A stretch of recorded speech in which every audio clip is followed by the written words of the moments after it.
Good morning students. हम लोगों ने लास्ट टाइम पढ़ा था दान का हिसाब, तो आप लोगों को मैंने एक्सप्लेन किया था, तो आप लोगों को समझ आ गया होगा। आज हम लोग उसकी एक्सरसाइज देखेंगे। तो एक्सरसाइज में मैं आपको ये लेसन पूरा एक्सरसाइज एक्सप्लेन कर दूंगी, तो आप लोगों को पहले ये वीडियो ध्यान से देखना है और उसके बाद टेक्स्ट अपनी इसमें से फिर देख के नहीं लिखने हैं आंसर, अपनी टेक्स्ट बुक से वो क्वेश्चन सारे देखने हैं और आपकी नोटबुक में पूरी एक्सरसाइज लिखनी है।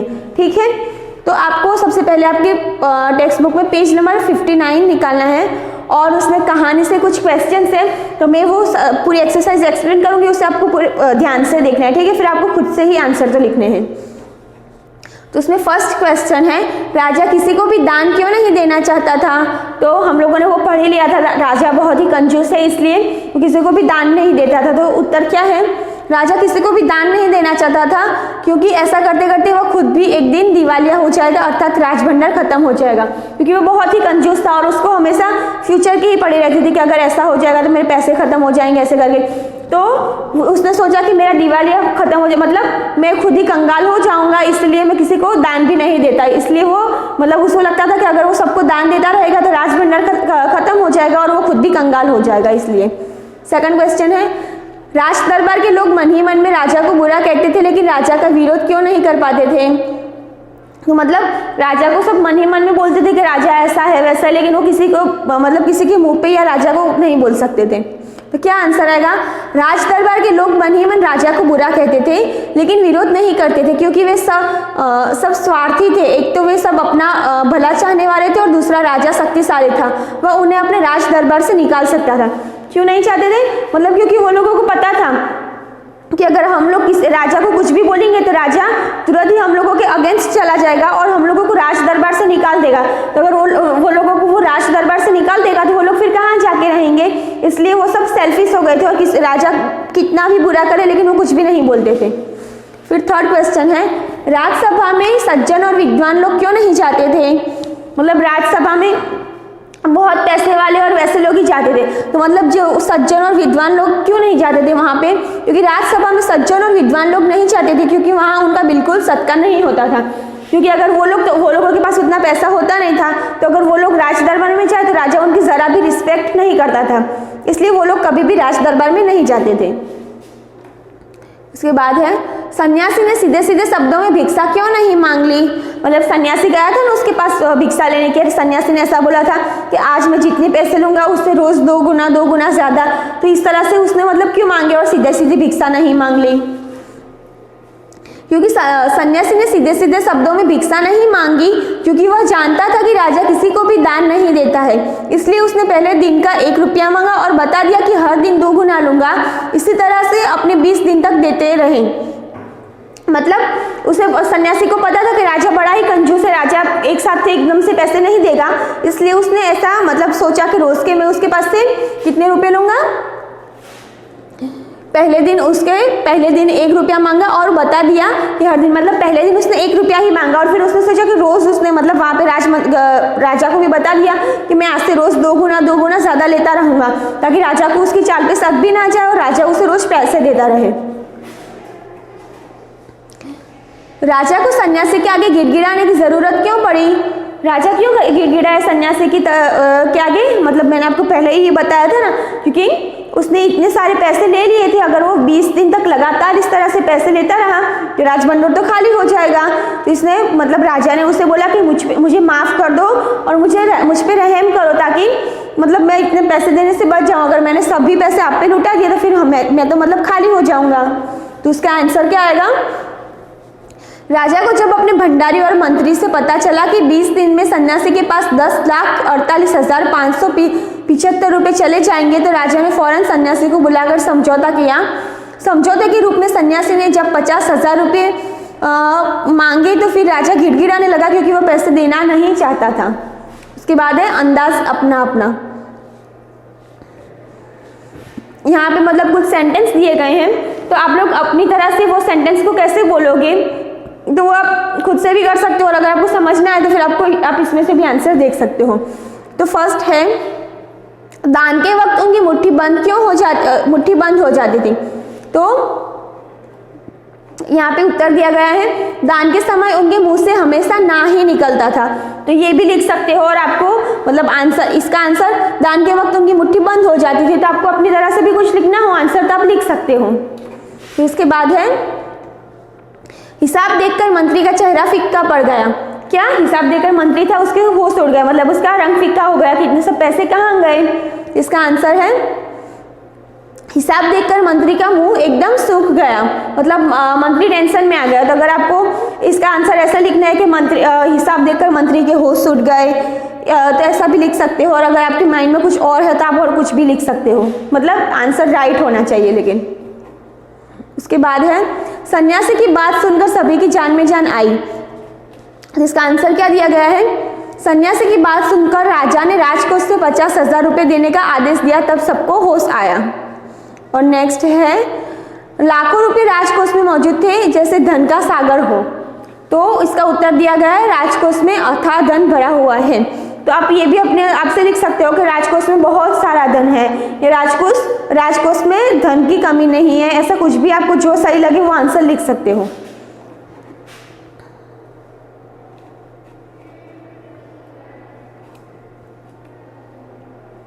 ये आपको खुद से करना है, साथ ही हाथ बढ़ाना है, मतलब ये आंसर आपको खुद से ही लिखना है। ये मैं भी एक्सप्लेन नहीं करूँगी, सिर्फ मैं रीड करके बता देती हूँ। कभी कभी कुछ इलाकों में बारिश बिल्कुल भी नहीं होती, नदी नाले तालाब सब सूख जाते हैं, फसलों के लिए पानी नहीं मिलता, खेत सूख जाते हैं, पशु पक्षी जानवर लोग भूखे मरने लगते हैं। ऐसे समय में वहाँ रहने वाले लोगों को मदद की ज़रूरत होती है। तुम भी लोगों की मदद ज़रूर कर सकते हो। सोचकर बताओ तुम अकाल में परेशान लोगों की मदद कैसे करोगे। तो ये आंसर मैं आपको नहीं बताऊंगी, इसका आंसर आपको खुद से ही लर्न करना है और खुद से ही लिखना है। फिर पेज नंबर 60, तो इसमें ये मतलब ये क्वेश्चन है कि तुम्हारे विचार से राज दरबार में किसकी क्या क्या जिम्मेदारियां होगी। मतलब यहाँ पे दिया गया है मंत्री और भंडारी की, तो मंत्री की जिम्मेदारी क्या है और भंडारी की क्या है, आप लोगों को ये भी मैंने जो चैप्टर है उसमें एक्सप्लेन कर दिया है, तो आपको पता ही होगा। तो क्या है, मंत्री की जिम्मेदारी होती है कि प्रजा की हालत जानकर राजा को सही सलाह दे। जैसे कि ये चैप्टर में कैसा हुआ कि मतलब इतना धन खर्च हो रहा था, वो सब तो वो मंत्री को पता था, तो मंत्री वो सब खबर रखता था और उसने मंत्री ने राजा को जाके बताया। इसी तरह मंत्री की ड्यूटी होती है कि गांव में क्या चल रहा है, मतलब राजघराने में क्या चल रहा है, वो सब की वो खबर रखे और बाद में जाकर वो राजा को बताए।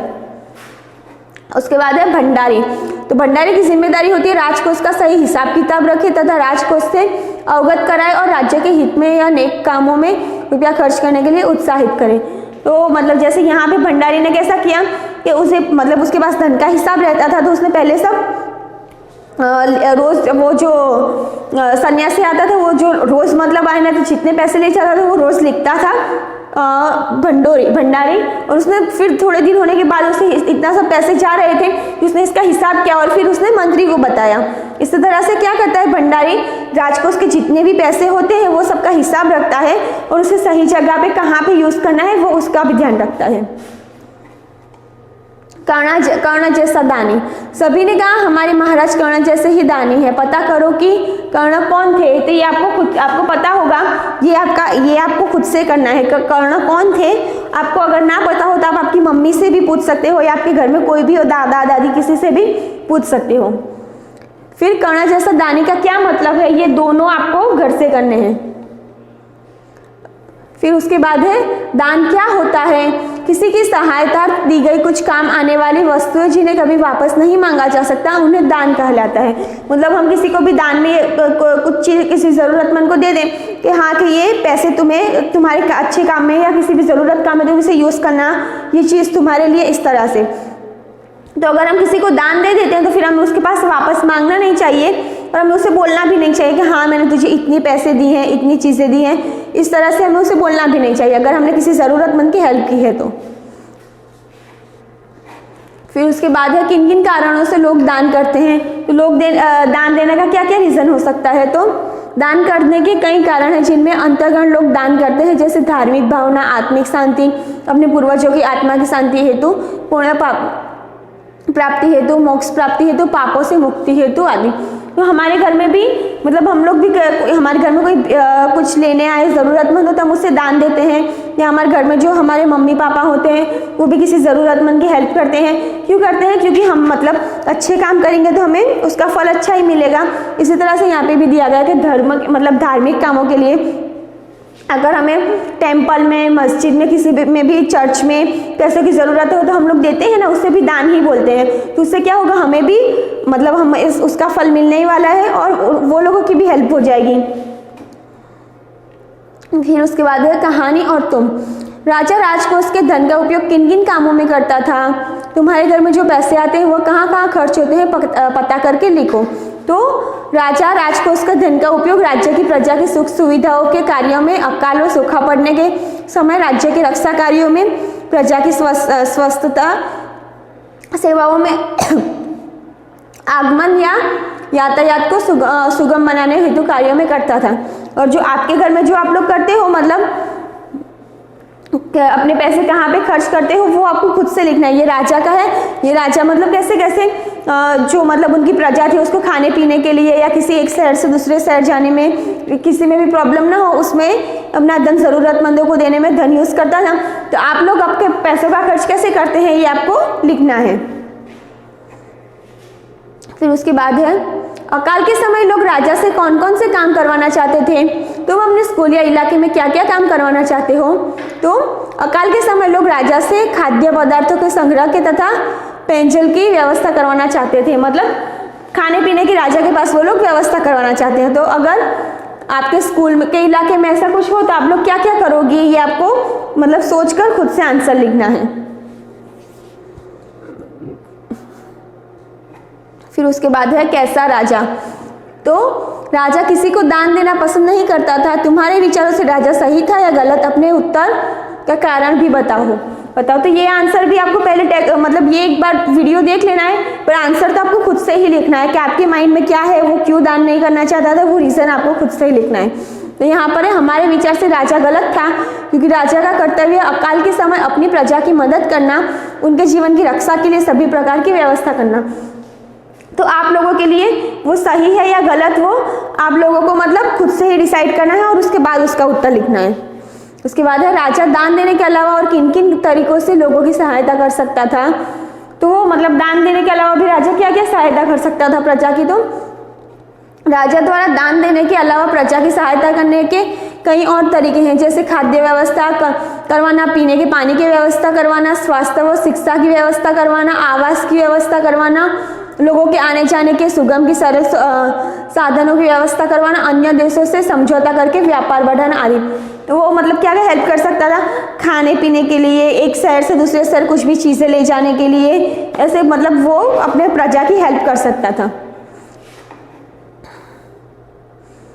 फिर पेज नंबर 61 पूर्व और पूर्व मतलब यहाँ पे दो दिए गए हैं। पूर्व सीमा के लोग भूखे प्यासे मरने लगे। पूर्व शब्द के दो अर्थ हैं, मतलब इसके दो अर्थ हैं। तो एक पूर्व का अर्थ होता है एक दिशा और दूसरे पूर्व का अर्थ होता है पहले। मतलब दोनों का मतलब वो हम बोलते हैं उससे सेम ही है लेकिन उसका मतलब अलग अलग है। तो नीचे ऐसे ही कुछ और शब्द दिए गए हैं जिनमें दो दो अर्थ हैं। इनका प्रयोग करते हुए दो दो वाक्य बनाओ। तो सबसे पहले है जल। तो जल का एक फर्स्ट मतलब क्या होता है? कल गर्म तवे में मेरी उंगलियां जल गई।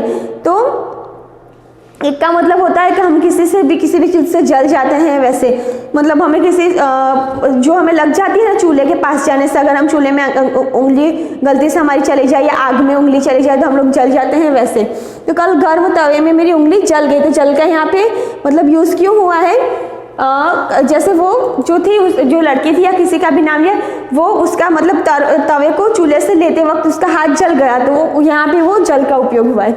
और दूसरा जल का मतलब होता है पानी। तो कृपया पीने के लिए जल लाओ, मतलब पानी पीने के लिए लाओ। तो एक जल का मतलब होता है कि हम किसी भी आग से या किसी से भी जल जाते हैं, और दूसरे का अर्थ होता है पानी। फिर उसके बाद है मन। एक फर्स्ट का मतलब होता है मतलब आज मेरा मन स्कूल जाने को नहीं करता। एक मन का मतलब आज मेरी मतलब मर्जी, मेरी इच्छा नहीं है आज स्कूल जाने की। तो एक मन का मतलब होता है इच्छा या मर्जी। और दूसरा है बाजार से 1 मन चावल खरीद लाओ। तो हम बोलते हैं ना कि बाजार से एक मन गेहूँ ले आओ, चावल ले आओ, तो वो जो हम लोग मन के हिसाब में जो करते हैं उसका मतलब भी मन ही होता है। फिर थर्ड है, इस तालाब में एक मगर रहता था। मगर मतलब यहाँ पे जो, और दूसरा है मैं लंदन जाना तो चाहता था मगर मेरे पास इतने पैसे नहीं थे। तो एक मगर जो हम लोग जो पानी में रहता है, हम लोगों को पता है ना, तो वो एक मगर वो दिया गया है यहाँ पे। और दूसरा मगर है मैं लंदन जाना चाहता था मगर, मतलब जैसे हम लोग किसी को भी एक्सक्यूज देते हैं अगर मगर, लेकिन मैं जाना चाहता था मगर मुझे ये हो गया, मुझे वो हो गया, तो ये मगर उसके रूप में है कि मैं लंदन जाना तो चाहता था मगर मेरे पास इतने पैसे नहीं थे। फिर उसके बाद नेक्स्ट है, नीचे 4 दिशाओं के नाम लिखो, तुम्हारे घर और स्कूल के आसपास इन दिशाओं में क्या क्या है, तालिका भरो। तो मतलब आपके यहाँ पे 4 दिशाएं दी गई है, ईस्ट, वेस्ट, नॉर्थ और साउथ। तो मतलब पूर्व, पश्चिम, उत्तर, दक्षिण। तो आप लोगों को यहाँ पे दिशा दी गई है, तो आपके घर के पास क्या है और स्कूल के पास क्या है, तो ये आपको खुद से भरना है कि आपके घर के पास में मतलब क्या क्या चीज़ें हैं। जो पूर्व में है घर के पास और स्कूल के पास, फिर पश्चिम में क्या है, उत्तर में क्या है और दक्षिण में क्या है, ये आपको खुद से ही लिखना है। तो यहाँ पे आंसर दिए हैं, देखो मतलब इसके आंसर अलग भी हो सकते हैं, लेकिन यहाँ पे जो दिया गया है वो भी आप लोग देख लो एक बार एग्जाम्पल के लिए। तो यहाँ पे दिया गया पूर्व में दोस्त का घर और स्कूल के पास नदी, फिर पश्चिम में पड़ोसी का घर और एक सड़क, उत्तर में एक गली, खेल का मैदान, और दक्षिण में घर के पास अस्पताल और स्कूल के पास जंगल। तो ये आंसर डिफरेंट भी हो सकते हैं, आपके घर के पास क्या है और स्कूल के पास क्या है वो आपको खुद से ही लिखना है। Okay, thank you.